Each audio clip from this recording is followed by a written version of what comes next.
네, 기출문제 1-7번 교재는 6페이지 뇌줄기와 근수축 2부입니다. 네, 이번 시간에는 호흡을 좀 말씀드리려고 하는데 그러므로 제가 폐를 그리지 않을 수 없고, 여기가 폐입니다. 폐와 대기 사이에 공기를 주거니 받거니 하는 게 이제 호흡이죠. 그렇죠? 그런데 그러려면은 압력 경사가 발생해야 되는데 대기의 압력이 일정하다고 생각한다면 폐내 압력을 조절하는 거죠. 폐내 압력을 조절하는 건 폐를 찌그러뜨리거나 펴는 방법이죠. 즉 폐를 수축시키거나 이완시키는 방법인데 폐가 근육이 아니므로 근육의 도움을 받고 그 근육을 통틀어서 호흡근이라고 합니다. 호흡근의 대빵이 누구였어요? 가로막이에요. 그렇죠? 그러므로 이 가로막이라는 게 만약에 마비됐다 그러면 호흡을 못하는 거죠. 여러분들한테 제가 질문을 하는 거죠. 학생들한테 제가 질문해요. 호흡 멈출 수 있어요? 라고 한다면 학생들이 네 라고 얘기합니다. 그 얘기는 가로막의 그 수축을 내가 계획하고 실행하고 제어할 수 있어요. 즉 이거 수의근이에요 라고 이제 묻는 거랑 같아요. 그럼 학생들이 네 라고 해요. 그러면 이거 의식이 통제하는 거겠네요. 그럼 이 의식은 어디 있죠? 이 의식은 대뇌에 있잖아요. 그렇죠? 의식이 대뇌에 있죠. 이렇게 심장에 있는 게 아닙니다. 심장이 뜨겁겠지. 예, 좋을 때다. 예. 대뇌 피질의 중심화 밀항이라는 곳에서 그 의식을 신경을 따라서 누구에게 전달하겠어요? 가로막에게 전달하겠죠. 예, 이게 이제 가로막 신경이에요. 가로막을 수축시키는 가로막 신경입니다. 예.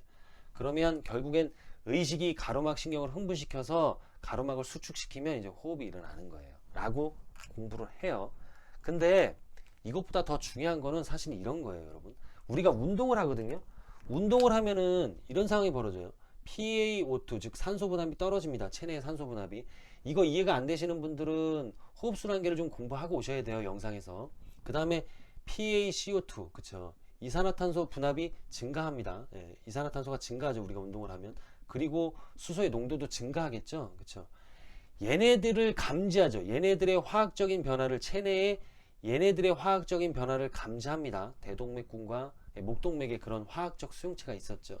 그러면 미주신경이랑 혀인두신경을 통해서 누구에게 그 정보를 주냐면 호흡중추에게 줬잖아요. 예. 그럼 호흡중추가 호흡근을 자극합니다. 호흡근. 중요한 얘기네. 그러면 호흡이 깊어지고 빨라져요. 야, 이거 이런 거네. 이거 우리가 의식적으로 하는 건가요? 아니죠. 이거 무의식적으로 하는 거죠. 이거 무의식적으로. 그쵸? 평소에도 마찬가지예요. 호흡이라는 거 거의 무의식적으로 합니다. 여기서 주목할 건 뭐냐면 호흡근, 호흡근. 그러니까 호흡중추가 호흡근을 자극한다는 얘기네. 호흡근은 수의근인데 이걸 무의식으로 자극한다는 얘기네. 그렇구나. 호흡중추가 그럼 어디예요? 이 무의식이 결국엔 호흡중추에 있다는 얘기인데 호흡을 할 때 무의식은 호흡 중추에 존재한다는 얘기인데 그게 어디냐라고 물으신다면 뇌줄기잖아요. 뇌줄기가 이렇게 있잖아요. 그러니까 뇌줄기에서 가로막 신경을 자극시키고 그러면 가로막이 수축한다라는 얘기네. 이게 수의근을 불수의적으로 움직이는 기전이네. 그러니까 수의근이긴 하지만 불수의적인 움직임도 가능하다라는 얘기예요.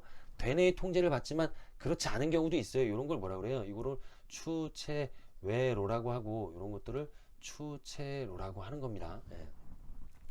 그럼 만약에 무의식과 의식이 그러지 않았으면 좋겠는데 얘네들이 싸워요. 얘네들이 충돌했어요. 즉 얘네들이 충돌을 했단 말이에요. 그럼 누가 이길까? 처음에는 대뇌 피질이 이깁니다. 숨을 멈출 수 있잖아요.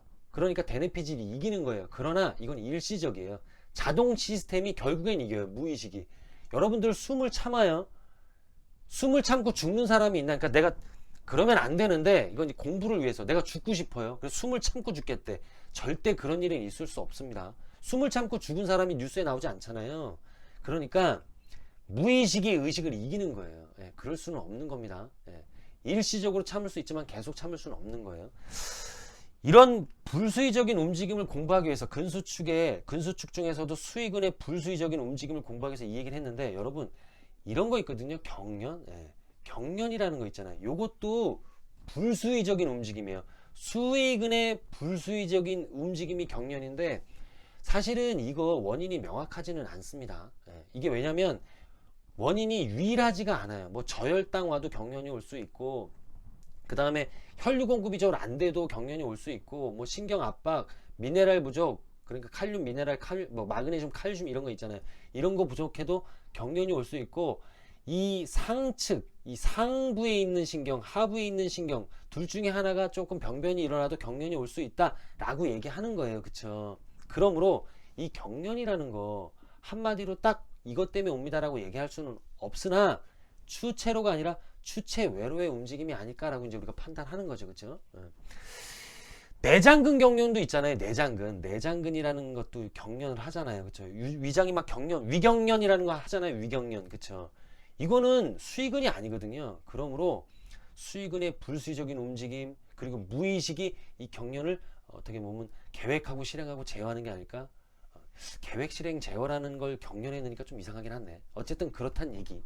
수의근의 불수의적인 움직임이 하나라는 거까지 얘기를 했습니다. 예. 조금 복잡한 내용일 수도 있었는데 어쨌든 뇌줄기가 수의근의 불수의적인 움직임도 통제한다. 대표적으로 호흡이다 라는 얘기를 좀 하고 싶어서 이렇게 끌고 왔어요. 예. 자, 여기서 마치도록 하겠습니다. 저는 항상 여러분들 편입니다.